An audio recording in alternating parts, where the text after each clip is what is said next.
안녕하세요. 아이들이 어려워하는 수학, 별표 치는 수학만 쏙쏙 골라서 풀어주는 별표 타파 별타쌤 박지영입니다. 자, 제가요, 지금 시리즈물로 이야기 드리고 있거든요. 21세기를 살아가면 이러한 스킬들이 생겨야 되고, 우리 아이를 이렇게 교육시켜야 되겠구나. 그러면 4차 산업혁명에 정말 살아남는 인재가 되겠구나. 라고 말씀드리고 있어요. 네, 어떻게 잘 실천하고 계신가요? 좀 어려운 일일 수도 있는데요. 이 모든 능력을 갖추지 않아도 갖추려고 노력하는 사람만 되어도 저는 훌륭한 인재라고 생각을 하거든요. 그래서 아이들 잘 이끌어 주시면 좋을 것 같습니다. 자, 오늘은요, 역량의 마지막 시간이에요. 그래서 역량 제가 4가지 중에 비판적인 사고력과 문제 해결 능력 말씀드렸고요. 그럼 어떻게 생긴다고 그랬죠? 모를 때, 그죠? 쉽게 알려주지 말자 그랬죠. 그렇게 모르는 것을 통해서 아이가 스스로 실패를 거듭하면서 메타 인지 능력도 생기고 문제를 해결할 수 있게 한다. 자, 두 번째는 뭐 말씀드렸죠? 창의성 얘기했어요. 그래서 어떻게 생각해요? 입체적인 사고, 그리고 어떤 거? 네, 맞아요. 그리고 창의적인 사고, 만약에라는 질문, 정답형이 아니라 해답형으로 해라. 그 다음에 또 뭐 말씀드렸죠? 마지막에 유창성을 키워줘라. 하나에 대한 다양한 해답을 찾는 훈련들을 많이 시켜주셔라 말씀드렸고요. 세 번째로 제가 뭐 말씀드렸어요? 의사소통 능력에 대해서 언어적인 소통이랑 비언어적인 소통을 나누어서 말씀드렸어요. 언어적인 소통에 대해서 네, U 메시지 화법 말씀드렸죠. 네, 그래서 행영감, 네, 행영감, 네, 그죠. 그래서 행영감, 행동에 대한 역량, 감정, 그리고 부탁형 메시지 말씀드렸어요. 아이도 부탁하게 하고 나도 부탁하는 말을 많이 써보자 라는 얘기했고요. 비언어적 소통에서는요, 네, 하지 말아야 될 제스처에 대해서 말씀드렸고요. 그죠? 그리고 하면 좋은 행동에 대해서, 네, 리액션에 대해서 말씀을 드렸습니다. 자, 오늘은요, 마지막으로요, 협업 능력이에요. 협업 능력. 네, 협업 능력은요, 능력은 네, 콜라보레이션이라고도 하죠. 그래서 공동 작업이에요. 그래서 이거는요, 사실은 아이가 직업 등을 뭐 선택할 때나, 그리고 인재들을 평가할 때 있잖아요. 기업 평가에 협업 능력에 대한 점수를 굉장히 높게 치고 있거든요. 이 사람이 다른 사람이랑 협조해서 업무하는 능력이 얼마나 좋은지를 굉장히 지금도 기업에서 높이 평가하고 있어요. 협업 능력에 대해서. 왜냐면요, 20세기는요, 어땠어요? 분업화됐어요. 이건 네가 잘해야 되고, 이건 내가 잘해야 되고, 분업화됐기 때문에 전문가 시대였어요. 분업화된 전문가 시대. 네. 그래서 우리 어때요? 엄마가 이때는요, 기술 하나 잘 가지고 있으면 야, 너 정말 잘 살 수 있어 막 이런 얘기를 많이 했는데요.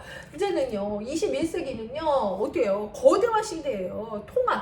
통합된 거대 지식의 사회라는 거죠. 그래가지고 협업을 하지 않으면 우리는 21세기를 잘 살아나갈 수가 없는 거예요. 그러면요, 제가 어떤 걸 예를 들으면요, 지금 SK텔레콤이랑요, 기아자동차 K7이랑 어떤 협업을 했느냐. 전에 SK텔레콤도 이제는 전문가 끝났어요. 근데 이제 자동차도 이제는 더 이상 어떻게 나올 수가 없는 거예요. 그래서 둘이 협업을 해서 뭘 했느냐? 사물 인터넷, 제가 예전에 말씀드렸죠. 사물 인터넷이 카투홈이에요.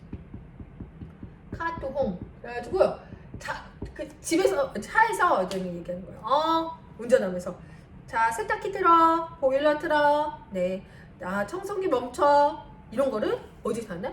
차에서 지브에게, 네, 이렇게 전송을 해줄 수 있는 사물 인터넷으로 만들었다는 거죠. 카톡이에요. 그죠? 그러면 또 무슨 서비스가 쓰냐면 반대로 홈투카. 네. 반대로 집에서 자동차로 가서 집에서 자동차한테 얘기할 수 있는 거예요. 추운 날이에요. 그러면 얘 뭐 히터 틀어놔, 뭐 앞에 에어컨 틀어놔, 뭐 이런 것들을 얘기할 수 있다는 거죠. 이러면 어떤 거예요? 이 SK텔레콤이랑 K7, 기아자동차랑 둘이 협업에 의해서 새로운 것들이 가능해지는 거죠. 4차 산업혁명은 이런 것들 때문에 협업이 가능해져야 다양한 것들을 말씀드릴 수 있어요. 자, 나이키랑 애플워치 제가 말씀드렸잖아요. 그리고 나이키랑 애플워치도 협업 없이는 힘들었다. 그래서 이제는 거대 지식의 사회이기 때문에 어떠해야 된다? 통합된 거대 지식. 그래서 협업이 굉장히 중요하다. 그러면요, 협업이 어떤 능력을 가지고 있어야 중요하냐? 자, 소통과 배려와 존중. 이런 것들이 중요하다. 자, 일단 소통.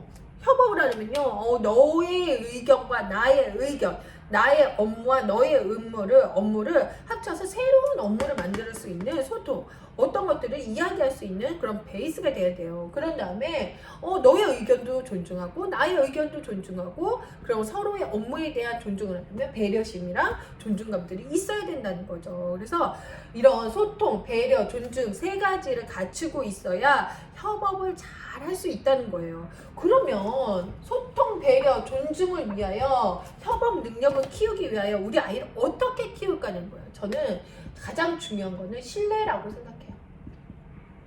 신뢰감. 아이한테 신뢰감을 줄 수 있는 아이, 그리고 신뢰감을 가질 수 있는 아이. 신뢰감을 갖고 있어야, 신뢰를 많이 받아야 신뢰를 줄 수도 있거든요. 반대로 신뢰를 줄 수 있어야 신뢰도 가질 수 있어요. 그죠? 그렇기 때문에 이거는 누구랑 상호작용이 돼야 되냐? 엄마, 부모님들이랑 충분한 상호작용을 위한 신뢰감을 쌓아주셔야 된다는 거예요. 근데 저 너무 안타까운 게 있어요. 사실 아이들이 말을 잘 안 듣는 집일수록 그래요. 엄마가 아이들한테 거짓말을 하는 경우가 되게 많아요. 위협적인, 뭐라 그러죠? 어감? 위협? 이런 것들을 줄 때가 되게 많아요. 예를 들면 아이랑 계속 싸웠어요. 그럼 너 이렇게 한 번 더 싸우면 집에 간다 그랬어요. 한 번 더 싸우는 거예요. 저 갈 줄 알았어요. 안 가요. 예. 또 싸우니? 이러고 끝난다는 거예요. 너 진짜 다음에 한 번 더 싸우면 집에 간다 이러는 거예요. 또 어디 굉장히 멀리 지방에 막 캠핑을 갔어요. 너 이렇게 말 안 들으면 집에 간다? 이 엄마 진짜 집에 안 가거든요? 지금 몇 시간 와서 왔는데 간다고요? 아이들도 안다는 거죠. 저는 사실 작은 아이가 이렇게 약간 욕심을 부릴 때가 있어요. 너 이렇게 한번 욕심 부리면 엄마는 다 집에 갈 거야 라고 얘기했어요. 그랬을 때 한번 욕심을 부렸어요. 그러면 저는요 반드시 집에 와요. 아니면 그런 얘기를 하지 말아야 되거든요. 엄마 무서운지, 엄마의 말이 무서운지 알아야 돼요. 우리 엄마는 말하면 진짜 해 라고 얘기해야 돼요. 이건 뭐 나쁜 사례이지만, 뭐 좋은 사례도 제가 일단 말씀을 드리겠어요. 근데 나쁜 사례이지만 엄마가 말하면 꼭 한다는 걸 무섭게 보여주셔야 신뢰를 해야 자기도 신뢰를 받을 수 있고 신뢰감이 쌓이는 거거든요. 신뢰가 뭔지를 모르는 거예요. 그 굉장히 아이들한테 이런 위협 같은 거는 주지 않으셨으면 정말 좋겠어요. 제일 안타까운 부분이 저는 사실은 그런 것들이거든요. 그리고 어느 집에 갔는데 컴퓨터를 계속 엄마 없을 때 켜놓는 거예요. 그래가지고 이제 게임을 한 거예요. 그래서 이제 뭐 온도 재보면 알잖아요. 그래가지고 엄마가 저 있는데 그러더라고요. 너 다음부터 게임하면 컴퓨터 버릴 거야 그랬어요. 근데 다음에 갔더니요 컴퓨터가 있는 거예요. 그래서 제가 너 엄마 없이 약속을 잘 지켰구나. 내가 그래서 얘기했어요. 그랬더니 아니요, 맨날 저 마음대로 하는데요 이러는 거예요. 엄마가 그냥 말로만 뱉는다는 거예요. 저는 버립니다. 예. 그리고 버리지 않을 거면 그런 이야기를 하지 않는다는 거죠. 그런 신뢰가 되게 중요하고요. 이렇게 나쁜 거 말고도 좋은 것도 마찬가지예요. 치과에서 이를 뽑고 왔어요. 애가 이 썩었으니까 얼마나 속상해요. 그러니까 막 애가 우니까 나가가지고 엄마가 초콜릿 사줄게, 카라멜 사줄게 그런단 말이에요. 그랬는데 끝나고 이제 나왔어요. 근데 이게 안 사주고 싶죠. 그죠? 그랬는데 애기도 막 울고 정신없으니까 까먹었죠? 그러면 엄마는 아싸 하고 끝난다는 거예요. 그러면 안 된다는 거죠. 엄마가 아까 약속을 했지. 아이가 까먹어도 엄마가 먼저 얘기해야 돼요.